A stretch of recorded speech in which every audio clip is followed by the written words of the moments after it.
Welcome to the Ownership Economy podcast, the podcast that explores the people and ideas that are utilizing technology, economics, and the law to reimagine how capitalism can work for everyone. Here we connect with the entrepreneurs, investors, thought leaders, academics, and politicians that are constructing a better capitalism, one based on broad-based ownership and democratic governance. I'm Martin Smith, and I'm joined by my co-host, Jahed. We are two investors and operators that aim to use this platform to showcase the people and ideas that will shape a society that offers more economic opportunity for all. Today, we are joined by Nathan Schneider, a journalist, best-selling author, and academic who is researching and designing organizational structures that imagine broader democratic governance and ownership. He is a leader within the cooperative movement, and his recent research has focused on digital platforms and how new models of governance can capture the economics of fast-moving multi-sided platforms like Uber and Airbnb, but share those economics more broadly with the users that are participating and creating value in them. Welcome, Nathan. Thanks for joining us here. So we first like to start out by kind of hearing a bit about your origins and how you got to doing the work that you're doing today. So it'd be great to just kind of hear your origin story and what attracted you to this market. Well, I started in a lot of different places, but about a decade ago, I was mainly a social movement reporter. And, so I was covering how people were resisting against, capitalism, against the kind of abuses that were really highlighted in the 2008 financial crisis. I wrote a book about Occupy Wall Street. And one of the things that really captured my imagination about those protests a decade ago was not just what they were against, but the kinds of internal practices that they were for, the ways in which people around the world in those protests of 2011, from the Arab Spring to Occupy Wall Street, were exploring, practicing, experimenting with more direct, more kind of deeper kinds of democracy.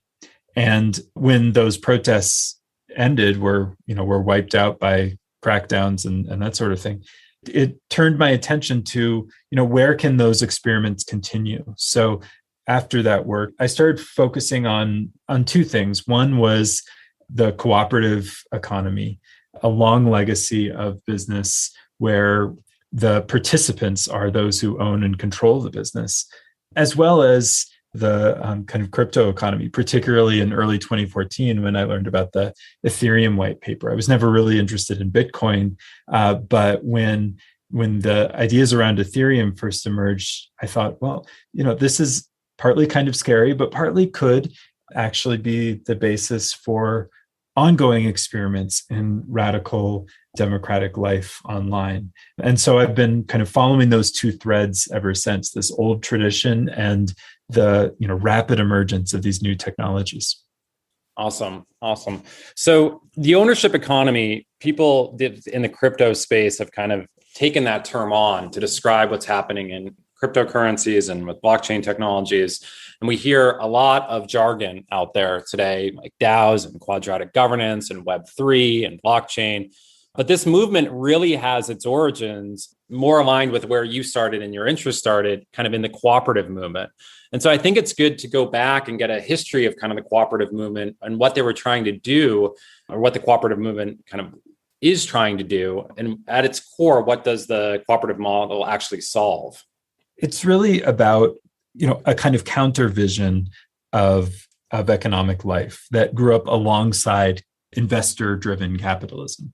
So around the same time in the mid-19th century, when the kind of joint stock corporation kind of began to come into maturity, there was another movement forming in across Europe and in the United States, the Americas, called the cooperative movement. And in this case, the model was that participants would be co-owners of businesses that they're involved in.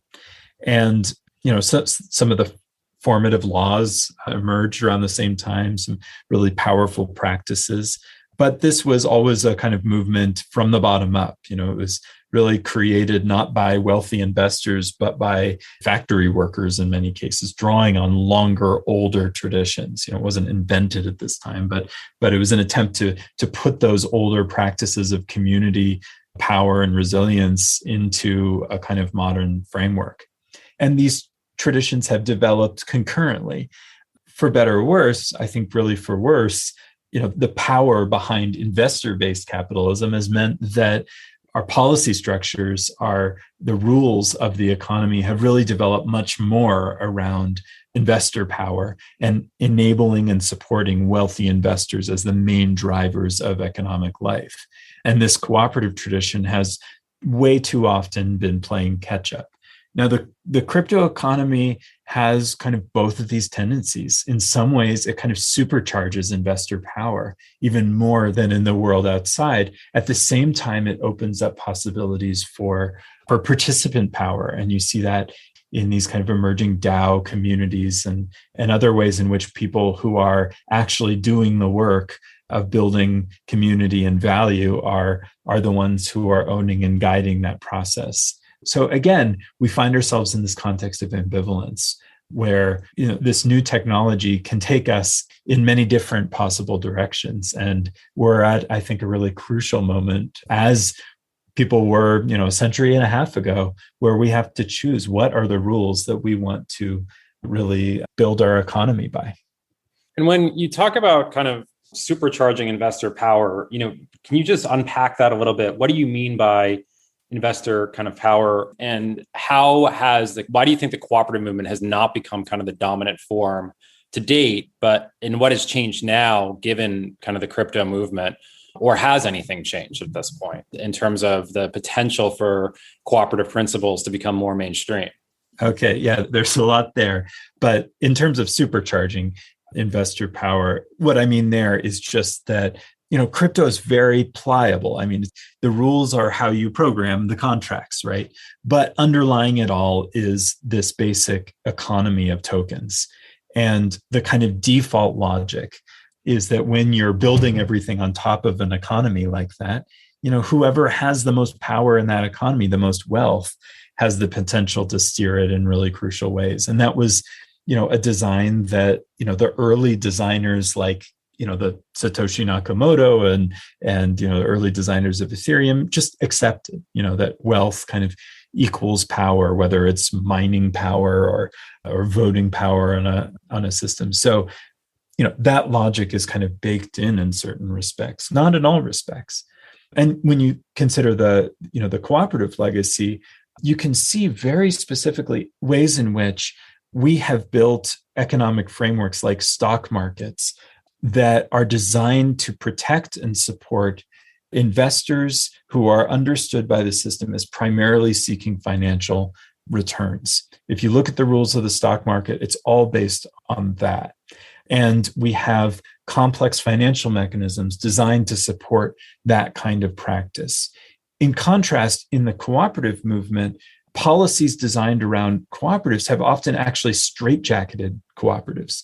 So for instance, whereas there is a framework for companies to raise capital from profit-seeking investors, only in very particular sectors are there public policies to support cooperative ownership. So for instance, in the 1930s, there were policies enacted to support co-ops in, credit unions, and this is in the United States, and rural electric companies. But they were so narrow that if you deviated from the specific form that was defined in the law at that time, you then fell into this kind of no man's land of regulation. You couldn't do anything.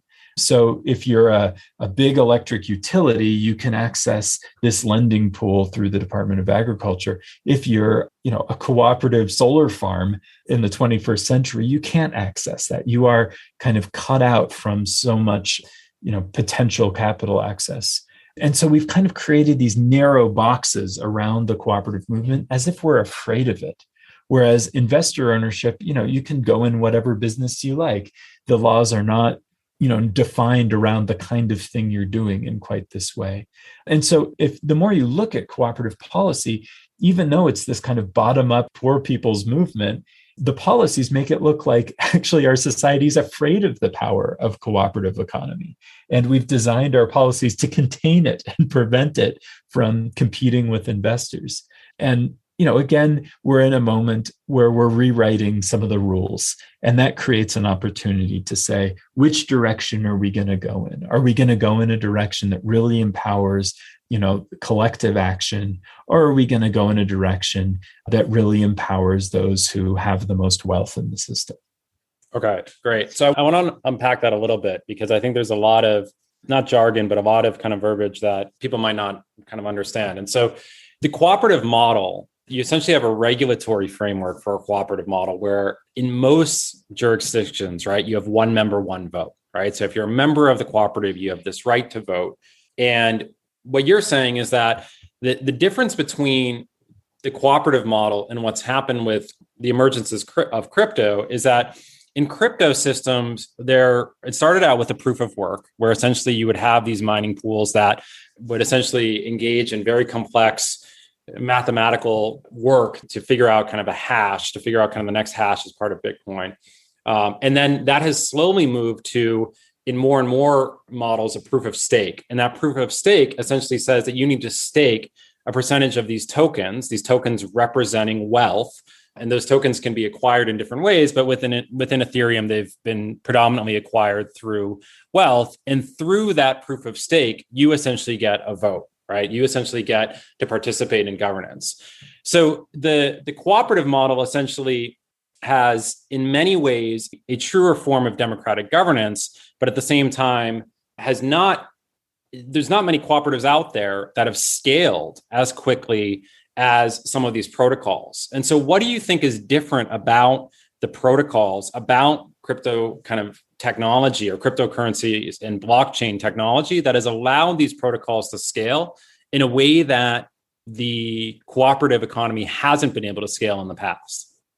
Well, there's a lot there. So we keep saying a lot. Maybe we should, tighten our focus. But, first of all, cooperatives do operate at global scales. If you look at key infrastructure in the global financial system, a lot of it is organized around cooperative lines. The main kind of clearinghouse for interbank transactions is a cooperative. Visa formed as a cooperative when Bank of America was struggling to get its credit card business going nationally. They spun it out as a cooperative led by D. Hawk, a really kind of visionary entrepreneur. And as well as, the kinds of cooperatives of all scales that, enable much of the agricultural economy around the world and so forth. So these are models that can scale. They just don't, the trouble is they spread their benefits out to the edges. And so they're not always as visible in their power and importance in the economy as investor-driven businesses that try to centralize their wealth at the center. But, what's the difference with the growth of, the crypto economy? I think lots of industries would love to have this kind of bizarre, acceleration of growth that crypto's experienced. But at the same time, I think it's hard to say if you're measuring growth by how many people are using this stuff in their daily lives. I think it still remains to be seen how much value the crypto economy is creating. It's created a lot of wealth on, digital ledgers. It's created a lot of kind of, it's created a kind of impression of tremendous wealth that has reality. But what is it based on? What is underlying it? I think that's still very much in the air. And this is in some ways the first time that we are creating a new kind of economy with a financial system first, rather than a financial system that is servicing a real economy. And, I'm very excited about a lot of the experiments that are going on there. And in some ways, you could say maybe what is pushing this growth is this emerging possibility of co-ownership that has been locked up by previous regulatory regimes. Maybe that's part of what's going on. But I think there's a lot of kind of mystery in the value that's accumulating here. And, I think a lot of danger too. In 2008, the thing that all those people around the world were protesting was the way in which a financial system gone amok, detached from the real economy, had crashed, the global economy and harmed a lot of people in the process. I'm very concerned about the way in which that kind of danger just becomes accentuated when we allow this kind of highly financialized economy to grow so much faster than its practical usefulness. Okay. And so when you think about a platform like Ethereum and the incentive structure that it's created for participants to get involved and have a potential kind of financial outcome, what I'm trying to pinpoint here is what do you think that Ethereum and some of these other protocols have done specifically that has allowed them to grow and become kind of mainstream, kind of part of the zeitgeist, A, in some ways that the cooperative movement has not, and B, involved kind of millions and millions of individuals in participating in the platform? What specifically is it about the technology that has emerged over the course of the last 4 or 5 years that has allowed this sort of coordination? Well, again, I kind of reject the premise in the sense that, the cooperative movement has, touches the lives of many, many millions of people around the world in their daily livelihoods. Even in the United States, this isn't co-op specifically, but, if there are 14 million or so participants in ESOPs, people who co-own the businesses in which they operate. And so I think, when we assume that this is that these previous regimes of co-ownership are kind of minuscule and marginal, I think we're misunderstanding, the nature of an economy that already has these logics embedded in it. But in terms of, certainly the crypto economy has grown. A lot of people are playing around with it. But again, I don't think we know where it's going. There are possibilities there, but we don't know where they're going to lead. And that's why the choices that we make at this point are so essential. What are the rules that are going to underlie this kind of model? What are the norms that we're going to expect of the systems that take hold here? These are, this is a critical moment. There's a lot of money on paper, but I don't think we know where it's going, what value it's creating. And we need to be asking very, very hard questions about it. Yeah, I think one of the things actually that you said there is really interesting, Nathan, and is this is a great article written by Kia Krutler, who will be actually on this podcast, and I'm sure you probably read it. It's called the Prehistory of DAOs. Yeah, I actually just assigned it to my students.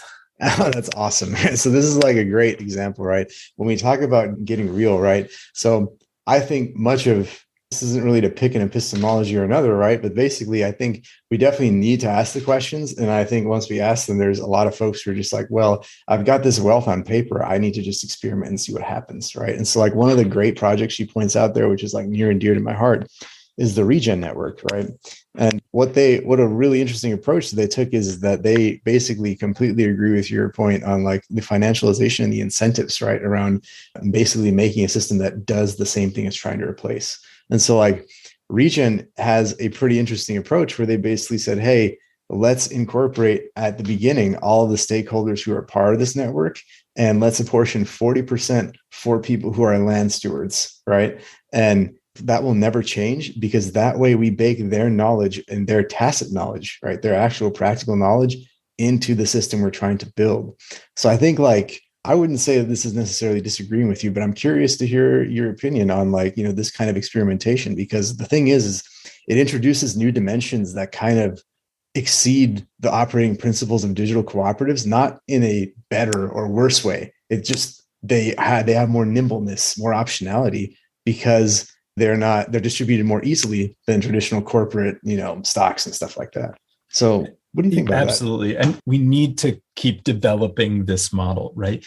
We need to keep developing this movement, this legacy of democratic business. It is not something where we've figured out the rules in the cooperative movement, right? And we just need to keep enacting those. That the idea of one person, one vote that you mentioned earlier, Martin, right? The meaning of that was it emerged at a time in the 19th century when factory workers were fighting for the right to vote in politics. And so it was natural to them to, as participants in that same movement who built, the early cooperative stores in industrial England. And, they adopted a model like that political voting system in order to show that they were responsible citizens and deserved the right to vote. And, and today I think we have a whole new set of questions.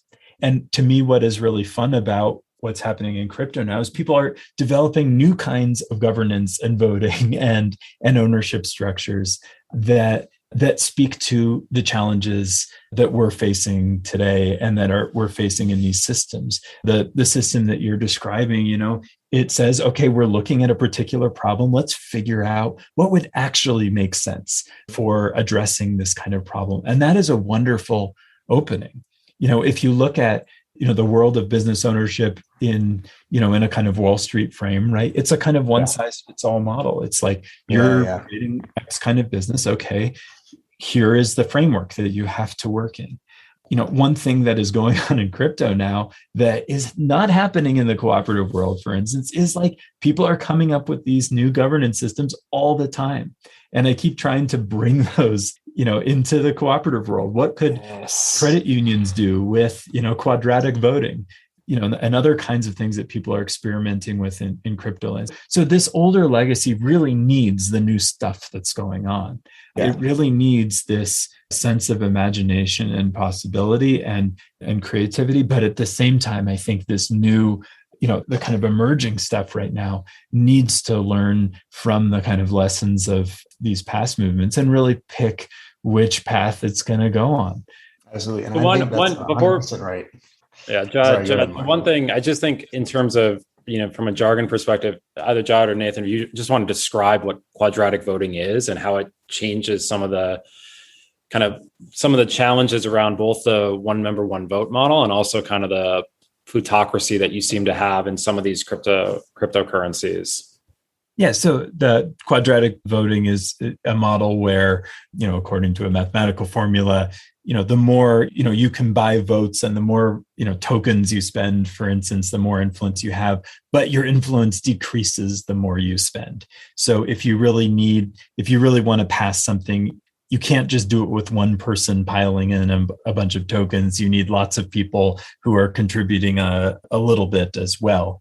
And so it's a way of capturing intensity of preference while also counteracting the excess power that large holders might have. So it's a way of finding a balance. And that's really also what the cooperative movement has always tried to do. I mean, the core early principles of those first, English cooperatives were, on the one hand, that one person, one vote, democracy, but it wasn't a pure democracy. There was also this concept of the dividend, the divvy, as they called it, right? Which was in proportion to your contribution. So your reward in the system came from how much you contribute to the system. And so that balance of the economic and the political, is what I think is needed in this, in the crypto environment, is the ability to see both, to be able to, to hold both things at the same time and put them back into balance. Yeah, that makes a ton of sense, man. Because this is basically where this piece ends up that you're quoted in almost from end to end, right? And what I really like about it and what you just kind of said here is that there's two-way learning going on here, right? There's cooperatives have enshrined those 12 principles, Rochdale principles, right? 150 years ago. That's been great. I meet people every week in DAOs who are like, well, what should we do with a new partnership that we could potentially, take on? How do we cooperate among cooperatives? They're just asking basically, right? And so I'm like, buddy, there actually happens to be something that was enshrined there. You can look at it and learn from it, right? And bring that on chain and you can scale it, because that's really where, in this new ownership economy, tokenizing things out of the gate implies ownership by a community. And it's just about how you decide to launch that. And so I think you don't have to start from scratch, right? And I think that's a super interesting idea. Yeah, I guess where I'm trying to pinpoint you, Nathan, is what is a digital cooperative? What is a platform cooperative? I mean, are we now in this space where crypto, we're just going to see all sorts of interesting forms of governance, and it's not a one size fits all. And what you think I call the Cambrian explosion of kind of organizational form, it creates this opportunity for experimenting or innovating. Are there certain principles like the one member, one vote or others that you think are critical in moving kind of these communities online? Or are we at this point where we don't really know what those principles are because we don't have enough experimentation yet? Yeah, I think, when you're in a Cambrian explosion, you don't start weeding through the species, too quickly. But you do want to know, okay, what are we in it for? What are we designing for? What do we want to build for? We have a moment of incredible fecundity. What are the things that we want to see more of? And so, I don't pretend to know what the limiting factors should be, what the litmus test should be, but I do think we need more design energy, to go into these questions of how do we design for the stuff that may not be capturable in economic logic? What are the things that, what are the ways that we can make sure that our sense of the common good, our sense of, the public goods that we want to build can be integrated, at the heart of what we create. And that may involve some constraint making. I mean, one thing I've been thinking about a lot lately is the SEC's, the U.S. Securities and Exchange Commission's idea of sufficient decentralization. I wonder, it has this obligation where if a token economy is too centralized in its control, it then has to register as a security, and it's a huge headache, and you lose a lot of the benefits. I wonder in how many cases has this simple rule actually pushed projects to decentralize their power more than they otherwise would. What kinds of simple rules like that might we need and want in order to nudge this, this fecundity, this incredible creativity that's going on right now in more kind of pro-social directions and less in these directions that, that emphasize kind of, economics and, financial gain above all. So, it's not a question of, I think we just need to apply all the cooperative principles to this space. No, to me, it's a dialogue. It's got to be a dialogue. We have to explore what are the spaces of interface? How can we learn from each other? Because, it's true, the cooperative movement is not doing what we need it to do. It's not taking over the whole economy. It's not, ushering in the cooperative commonwealth that people dreamed of a century ago. And we do need different tools. And, I think crypto might be able to help build some of those. Okay, so I want to pull back a little bit here because you mentioned something that I think most in the audience won't understand. So sufficient decentralization, right? And so there's this concept of a utility token versus a security token.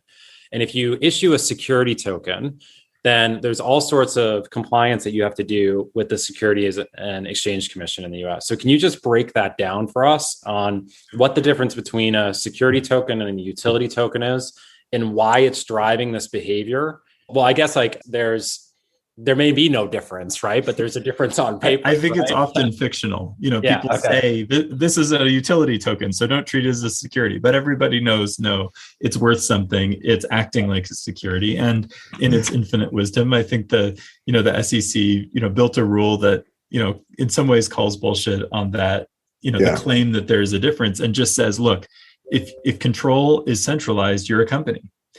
And if it's spread out and no one entity is really controlling this thing, then okay, let's see what happens. And I think it's an interesting principle. I in no way think it's a sufficient principle for a kind of healthy and democratic, so-called ownership economy. But it's an interesting example of, I think, how, a little bit of rulemaking, a little bit of constraint making can help nudge the ecosystem into different kind of designs. And, the more you study, for instance, how regulatory structures have shaped the, investor ownership economy, you see that those nudges are everywhere.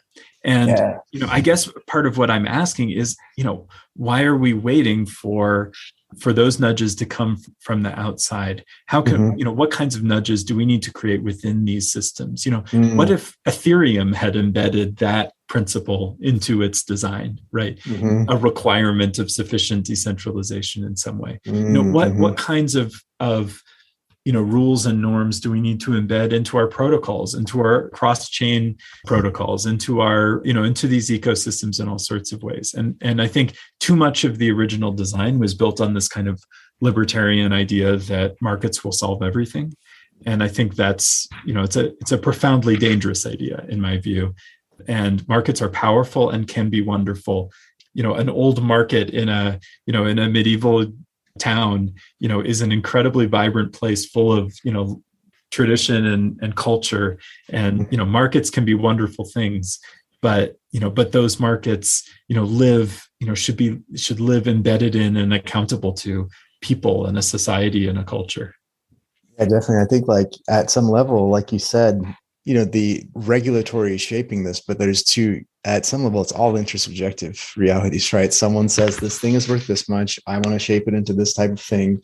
And that's really like the really exciting thing about all this, right? Is that we are shaping those as we go. And I think that we don't have to wait in a lot of ways, right? Like when I think of, going back to your point about why are co-ops, Martin, when you're talking about why are co-ops kind of maybe not leading the way, or not growing as fast as they could be versus other forms of social organization, is, when you think back to this last wave of disruption in the last 25 years, what is one of the key things that sort of unlocked that ability to launch a company? One of the things when people ask me this question is, I think it's the safe, right? Like the safe literally just said, hey, you want money, you have an idea, here's a safe way to do it. Sorry, everyone who hates terrible puns, but it's a safe way to do it. Here's everything super clear, go do your thing, right? And when I'm sitting here on the cooperative side, I'm the deal reviewer for Startup Co-op, for instance, right? And so over the years, Greg over there will, he'll send me a deal or two, and just the mere act of trying to give people who want to embed some of these people-focused values first, it's so difficult to give them funding in a vehicle that makes sense for them when they're starting from zero. And then I think that, to me, really is the key thing with what's happening in crypto here, is you can start from zero and you can say, this is my token, it's worth this much. And you're starting to see some of that like innovation really push people forward, because now you shouldn't be surprised, there's a safety, a simple agreement for future tokens, right? And so if you can then say, as Nathan Schneider, what if we made it 51% for the community, a safety for the community, right? That's kind of like a riff that would be, that's kind of where I could see this place going in a direction that preserves those values, but also lets you innovate.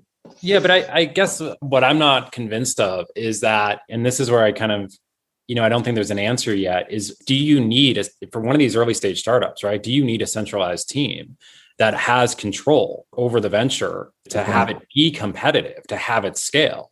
I mean, what we're seeing here with kind of these safeties is you're essentially pricing into a round. You're pricing kind of the equity or the non-fiat currency that's coming into the round, whether it's being funded through USDC or ETH or one of these other tokens. But at the same time, like much of traditional venture strategy, much of kind of how we think about the firms that have created the most consistent competitive advantage, they have been majority controlled by a founder early on. And so are these firms able to be more competitive through the decentralization and the fact that you essentially have, I think the standard at this point is that the team gets 10 to 20% of these kind of decentralized platforms, right? And so what's happening in the cap table is you're essentially crushing the team and you're crushing the traditional VC investor base and giving more to the community. But does that sort of entity, can it be competitive over time? Because we're early stage in this, where we don't have this concept of mergers and acquisitions yet. We don't have this concept of hostile takeovers, right? And so we're kind of early on in the process. And so Nathan, I would kind of, again, push back on you, like as we move into kind of these online protocols that have the elements of a cooperative model, is there sufficient threshold where something is a cooperative online?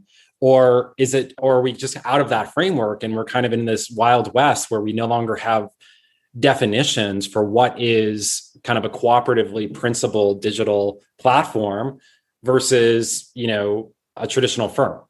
Yeah, I mean, I'm not too interested in policing the lines. I do think, if you're going to call it a cooperative, it should follow the international cooperative principles and be responsible to that global movement. But I don't think that the cooperative is the end all be all of what these things should be, of what we need to be accomplishing.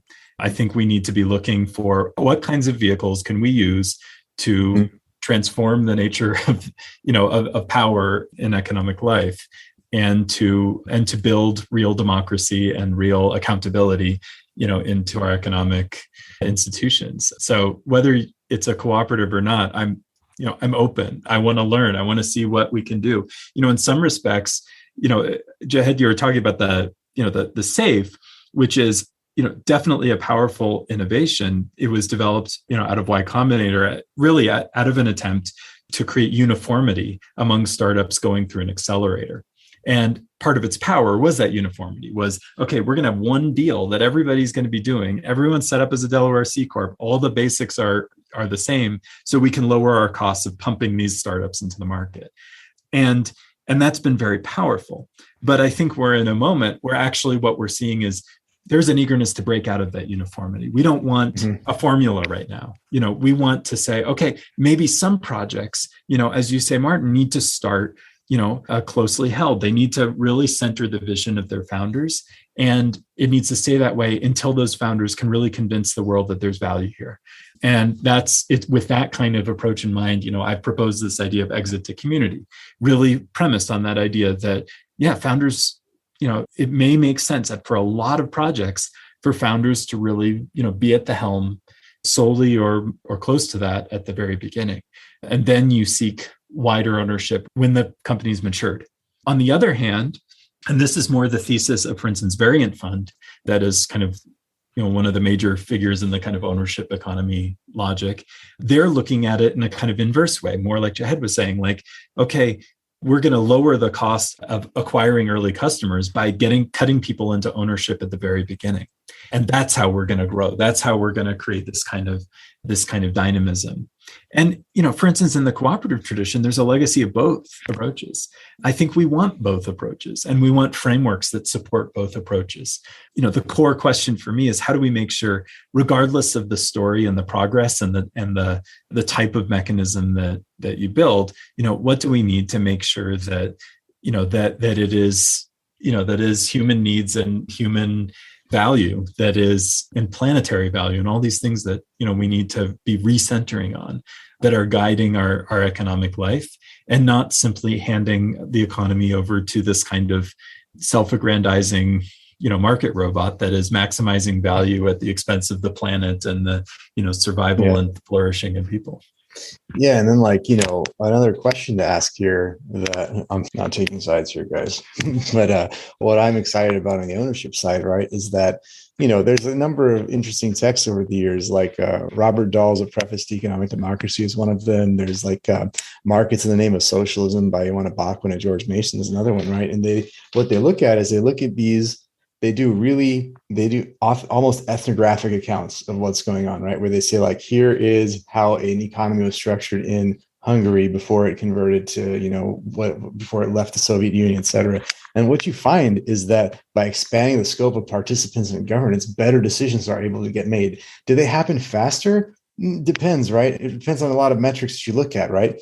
But the thesis that I see a lot of this stuff happening, with Variant Fund, you mentioned a lot of the stuff that's happening here. The thesis is literally just when we brought in agency for more players who are directly involved, there will be better information, and informational advantages will accrue to the entity, whatever it is, right? And so Robert Dahl years ago, almost 35 years ago, older, I'm almost as old as that book, is, went and showed hey, American conceptions of private property and concentration seem to be, and concentration of wealth seem to be a problem ever since the time of Tocqueville, who famously kind of said that, liberty and equality are at odds here because of that. And that's kind of coming back around to it. When you look at the shape that markets take, a lot of them are defined by this structure around them that says, like you said, Y Combinator being a great example. They didn't set out to solve that problem for everybody. They set out to solve it for themselves, and then everyone used it. So then I think this applies equally kind of to what Martin was talking about with, are they doomed to be unnecessarily, you didn't say this, Martin, I'm just putting words in your mouth, sort of, but centralization always going to win. I think we've opened up a wide space of possibilities for us to figure out if that's true, right? And the two of us especially, are really just interested in seeing how can we get more experiments out there to see if Bachman, Robert Dahl, and everyone else were onto something, right? Yeah, I guess where I would push back here and kind of the thing I would say, and actually, Nathan, you write about this in one of your papers, right? In the Implicit Feudalism of Online Communities. I think you look at kind of Facebook trying to open up governance back in 2009, and essentially no one voted, right? And so there is an element here that if we're all participating in these kind of communities and we're expected to vote, that we just don't have time and we don't have information, right? But it's not even that we don't have information, because often you have the same information. You just actually don't have time to absorb the information. So you need to delegate your vote, right? And so I do think there is that that element here of some of the things that have emerged in traditional firm structures or traditional markets or traditional kind of public markets, I think are going to be necessary in these decentralized markets as well. Oh yeah. I mean, can you imagine like being part of, dozens of DAOs? Like if I look at my password manager and all the, platforms I have accounts on, and I imagine that I would have to vote on all of those. I mean, there would be no time for anything else. I can't even, I'm a part of like a handful of DAOs and I can't even figure out how to vote in those. Clearly we need better systems. It's why I try to talk in terms of really vague words like community and accountability, because, those are placeholders for, what is it that we would actually expect from these sorts of entities? And, I don't think, voting in everything we touch is going to be the answer. But I do think, Jahed's like ambition there is right, which is how can we make these kinds of organizations much more intelligent? How can we make them able to capture the in the best ways, the wisdom of the diverse people who are involved in them, and create an environment where those people feel that there is accountability and know that there is accountability, that they have a voice in spaces where they should have a voice. And, how to do that, that to me is a great adventure. That is the quest we're on. And I think, all I'm calling for in certain respects is let's go on that quest together. Let's figure that out. Let's not assume that we have all we need. And, that work on implicit feudalism on, for instance, on Facebook, what the argument there is that, actually we've been given really, really impoverished tools for, building, digital democracy, but doing it is really hard given the tools we have. That case like Facebook is, an incredible example. I mean, Facebook clearly designed that process to fail. I mean, there is no way under its circumstances that it would have succeeded. And I think that's in some ways a metaphor for what Web2 has done to us, is it has kind of set us up to fail in our self-governance because it has cultivated these habits of dependency and kind of even micro-authoritarianism down to the level of a Facebook group or a Discord. And so we're not exercising, the muscles of participation that we're going to need if we're going to figure out how to actually be, real stakeholders and all those things we're part of. Yeah. So in this recent kind of article you wrote, Beyond Cryptocurrencies, you mentioned kind of two things that are missing, right? And so we've talked a little bit about the software stack that supports creative democratic governance, as you define it. And then the other thing that you mentioned is a democratic counterpart to venture capital for financing, right? And so can you just explain what you mean by that and why, we just saw $40 million flow into a DAO to buy the US Constitution. Why does that not count, right? What is still missing here from kind of this democratic model for financing, and how much of it is technological and how much of it is regulatory? So, yeah, I mean, I don't think looking at the crypto world as it is right now is a great way of, imagining any future normalcy. It's just full of people with way too many tokens and not enough, reality in their lives. And so they're throwing these tokens at weird things, which is, it's an experimental moment. That's how it goes.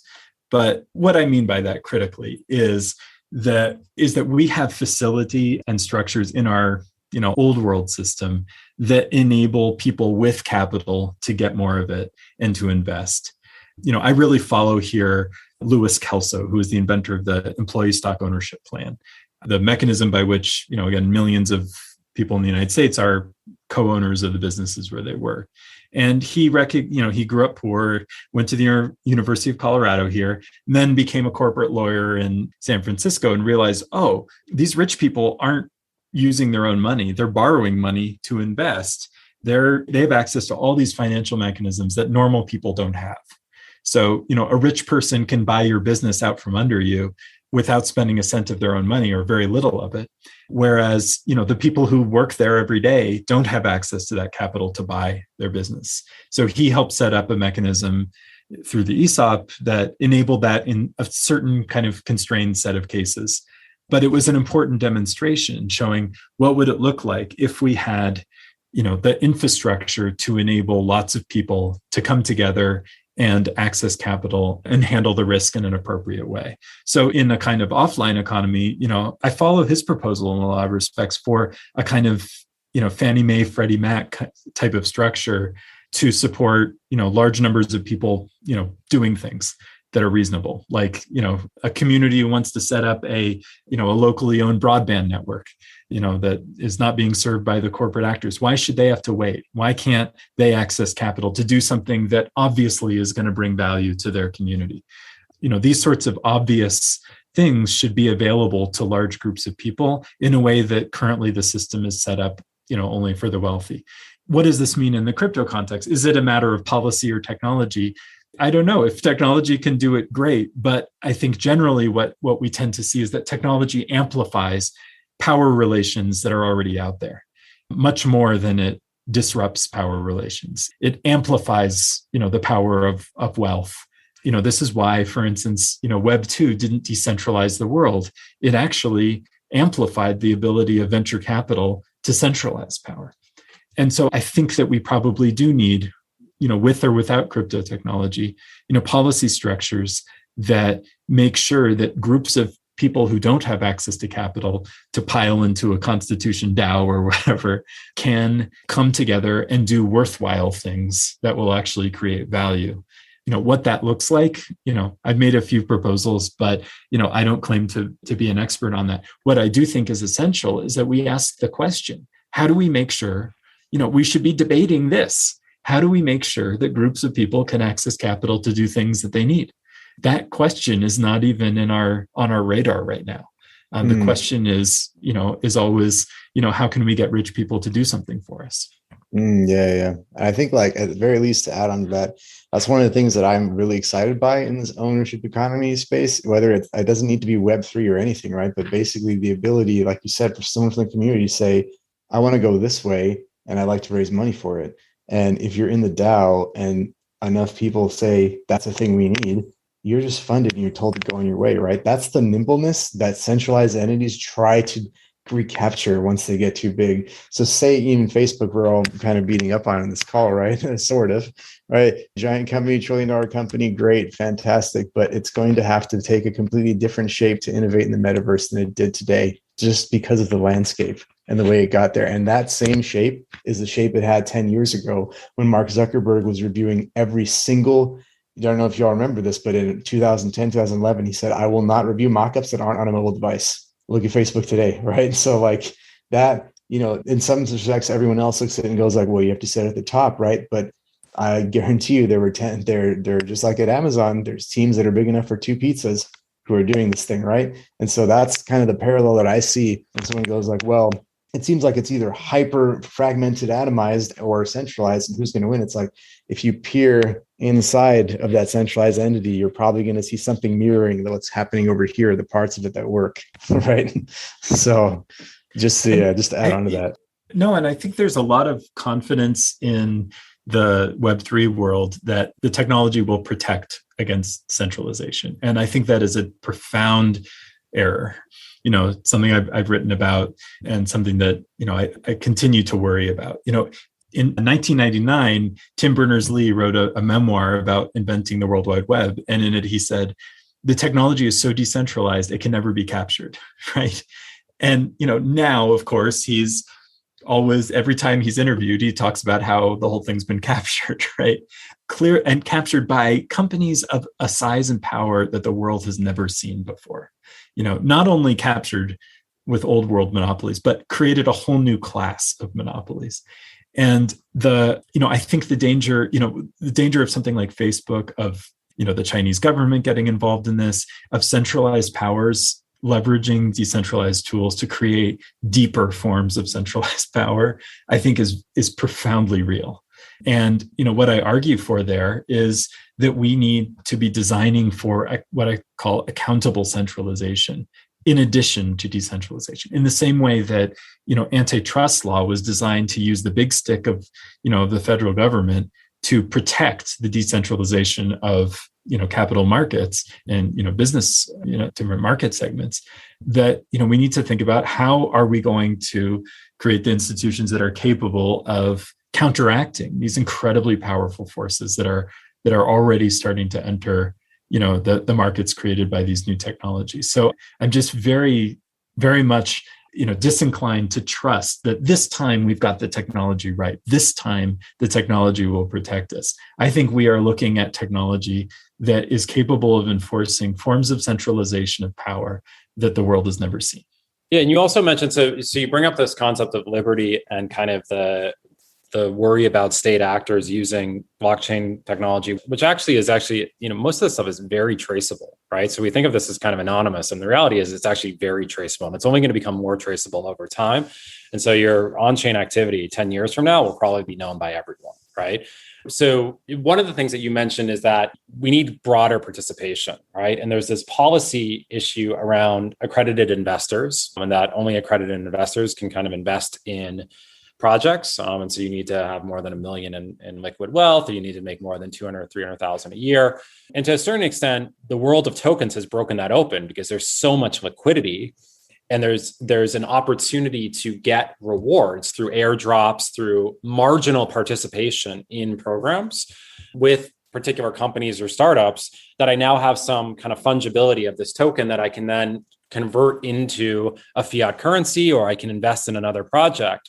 But one of the other things that you say is really pernicious about cryptocurrency, and I'm going to quote you here, is the way in which reliance on economic incentives as institutional glue teaches participants to see themselves as merely economic creatures capable of acting only when there is a reward, right? And so, I think it'd be useful to hear how you think about how do we get more people involved when those people don't have capital, but at the same time not make it purely reward-based so that you're only motivated by extrinsic motivation.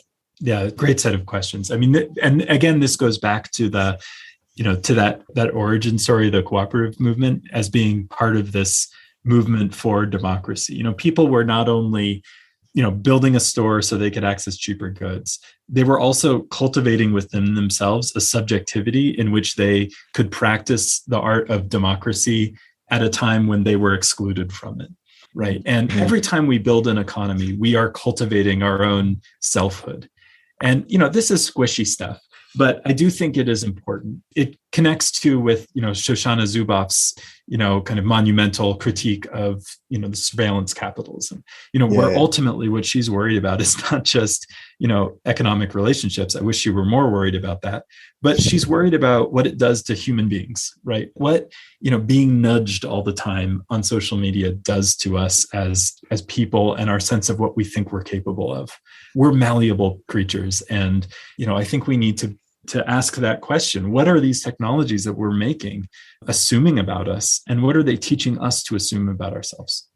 So, with that said, I think we have all the more need to cultivate systems that allow us to see the wide range of possibility that we as human beings can have, that incorporate multiple forms of selfhood, of incentive, and that operate, at very different kind of levels of activity. So one thing, for instance, that social media and Web2, I think, does kind of right is it detaches the experience of participation from economic involvement.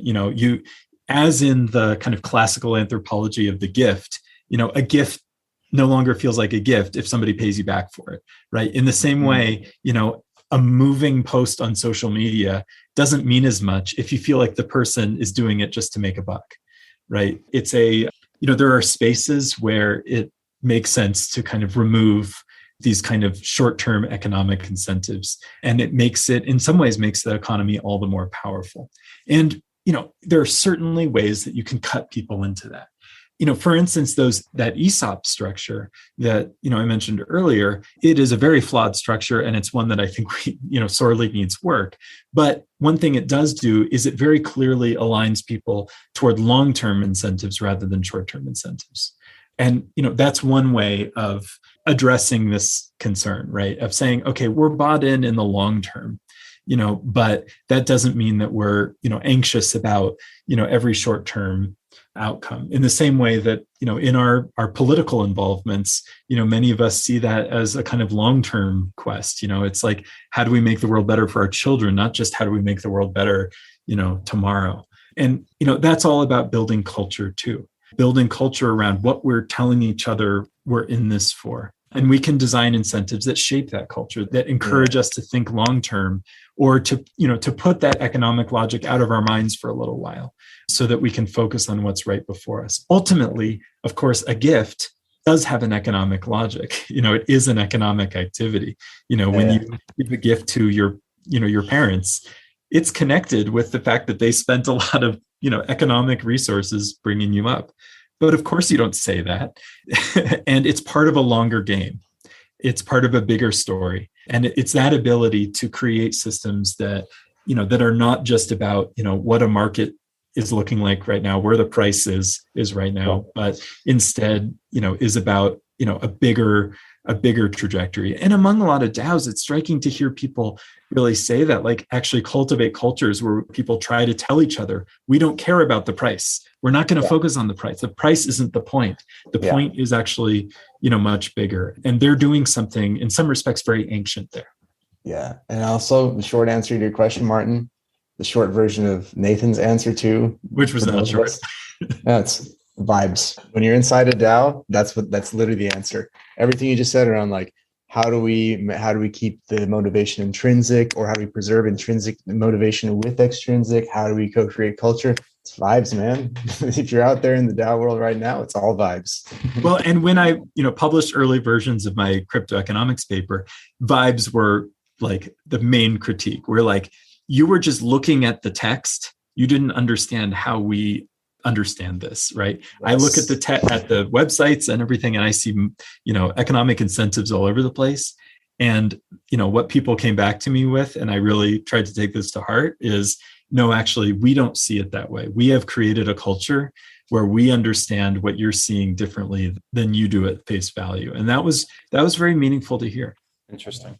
So we're near kind of our time on this. I guess, I want to push you, one final question. If you had the ear of Gary Gensler and kind of other folks in policy today in the US, are there certain specific policies that you would recommend right now to both create kind of some of this, I forget how you, maybe it was framing, I forget exactly how you put it, or create kind of a mechanism for creating kind of these nudges towards organizational design, while at the same time not constraining the innovation that's happening in this space right now? It's a great question. And, I think, I'm someone who really identifies, very much with the left. I think there is a danger in the kind of politics of the left with seeing, constraint as the main weapon, rather than seeing what we enable as a tool. I think we have an opportunity in this kind of emerging economy to enable really good stuff. And I think, again, the core strategy should be, how can we enable more people to participate, to access capital, to be co-owners of the things that they're part of. And we can do that in an offline world and have it influence the online world, right? To say that, okay, a group of people wants to create a DAO, it has a reasonable mission, it has a reasonable model. Okay, let's, create a kind of capital injection mechanism. Let's at least secure what they're doing so that as rich people are, their liability is limited. Right. So they can't get totally burned by participating in something collectively. We need a framework for that. We don't have that mechanism to enable people either to purchase things that they're involved in that already exist, or to create new things that are very reasonable and that they need.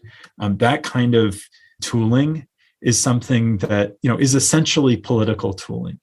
I think that the technology can be useful, but the reason why, ever since I've been in this crypto world, there's been a lot of promises about the social benefits and how it's going to, uplift the unbanked in Africa. And yet it's still going toward people who already had a bunch of expendable dough to put into the system. That's who is primarily benefiting right now, as far as I can see.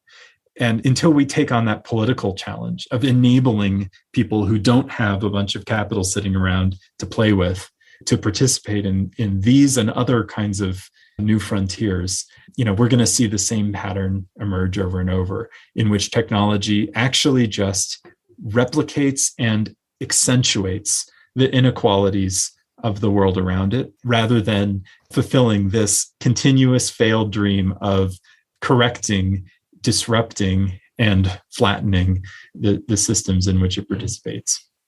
Awesome. Yeah. If the Gini coefficient is still the same in Web3, who cares, right? Yes, exactly. And it's funny because, just to riff on that, that's a great point, Martin. If you look at the Gini coefficient of blockchain as an asset class, it's already starting to shape up as more equitable than the other ones, but that doesn't mean it's going to stay that way, right? And it doesn't mean that from the, kind of getting back to Gary Gensler, Elizabeth Warren, Joe Biden question, right? They may not even have the power to do that, but it'll be interesting to see them to sort of try to make sure we have kind of a regulatory framework that says, how do we make sure that those people can come in at not at $50,000 ETH, but at $5,000 ETH, right? So one of the things we're gonna cover in kind of a future podcast, just how dangerous these DAOs can be if things go wrong, right? You're all actually technically general partners, right? And so your liability is not limited in these DAOs, and most of them, to the extent that they're organized in the US. So we'll touch on that in more detail. But Nathan, thank you so much for an awesome conversation. Yeah, thanks a lot, Nathan. Looking forward to this new book that you've started on. I can't wait for that to come out. If people want to follow you, where should they follow you online? Well, don't hold your breath on a new book, but you can follow me at nathanschneider.info. Also, I'm very involved in efforts to develop kind of new online governance systems through the Metagovernance Project, which is metagov.org. We have open seminars with some regularity that folks are always welcome to drop into. And also, just to plug the next guest. Well, sometime, maybe not next, but sometime Joshua 10 is going to be one of our guests soon from the Metagovernance Project. So that's awesome that y'all are working together on that. Fantastic. Yeah. Awesome. Thanks a lot, Nathan.